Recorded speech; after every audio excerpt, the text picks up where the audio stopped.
Did you know that some friendships can face the ultimate test through the unthinkable? What would you do if your best friend took your place at home? This story explores the shocking twist of wife swapping and its impact on trust. In a small Nigerian village, Chima and Connor's friendship is the kind people admire, long-standing, strong, and deep-rooted in tradition. Married to two women who get along like sisters, Chima and Connor share meals, celebrate together, and consider their families extensions of each other. However, Connor hides a secret that eats away at him. He's developed feelings for Chima's wife, Ngozi. His admiration for her charm and kindness, qualities he feels are missing in his own marriage, has turned into an obsession he can no longer ignore. He begins concocting a plan that would bring him closer to Ngozi without arousing suspicion. One evening, Connor approaches Chima with an idea. "Chima, you know our friendship is like family. What if we brought our families even closer?" he suggests, leaning in with a conspiratorial smile. In some cultures, families bond by sharing experiences, even swapping lives for a time. What if we did something like that? Chima laughs, thinking it's a joke, but Connor insists. "Think about it. A temporary swap. Our wives will stay at each other's houses for a while. It's not a big deal, just a way to deepen our family bonds," he argues, masking his real motives. Although hesitant, Chima is intrigued by the idea of getting a fresh perspective on marriage and family dynamics. After Connor's repeated assurances, Chima discusses it with his wife, Ngozi, who's initially uncomfortable. "Chima, this doesn't feel right. Why would Connor want this?" she questions, but after persuasion from both men, she agrees to give it a try, hoping to respect their family bond. Connor, thrilled, finds himself spending more time with Ngozi during the arrangement. He compliments her cooking, pays extra attention, and offers help in ways that make her feel slightly uneasy.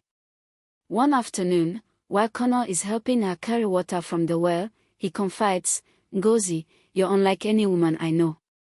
You have a kindness I haven't seen in a long time." She smiles politely but grows wary as his compliments become more personal. Meanwhile, Connor's wife, Ada, notices his frequent absences and the glances he exchanges with Ngozi. During a quiet moment, she confronts him. "Connor, something is going on with you. I see how you look at Ngozi. Don't think I don't notice." Connor brushes her off, insisting she's imagining things, but Ada's instincts tell her something deeper is at play.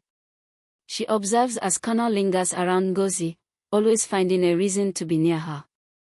A few days later, Ada can no longer ignore the evidence. Distressed, she goes to Chima. "Chima, something isn't right. I think Connor's feelings for Ngozi go beyond friendship. He's not himself." Chima, stunned, doesn't want to believe her. "Connor would never betray me like that. He's my brother," he says, but Ada's words plant a seed of doubt in his mind. That evening, he watches Connor closely, noticing how his friend seems drawn to Ngozi in subtle yet unmistakable ways. Finally, unable to contain his suspicions, Chima confronts Connor. "Connor, what's going on? Ada says you've been acting strangely around Ngozi. Tell me the truth." Connor hesitates, then admits, "Chima, I didn't mean for this to happen, but being close to Ngozi, it awakened feelings I couldn't control. I'm sorry." The revelation hits Chima hard, his anger barely contained. "How could you? I trusted you. You've betrayed not just me but both our families," he says, voice shaking. Connor tries to apologize, but the damage is done. The elders of the village are called to mediate, and after hearing of Connor's actions, they declare that his betrayal has crossed an unforgivable line. The trust between the families is shattered. Connor is left disgraced, isolated from the friend he once cherished.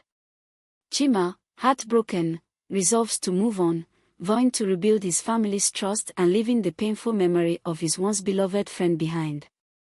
The tale of their friendship and its downfall becomes a cautionary story in the village, a reminder of the consequences of unchecked desires and broken trust.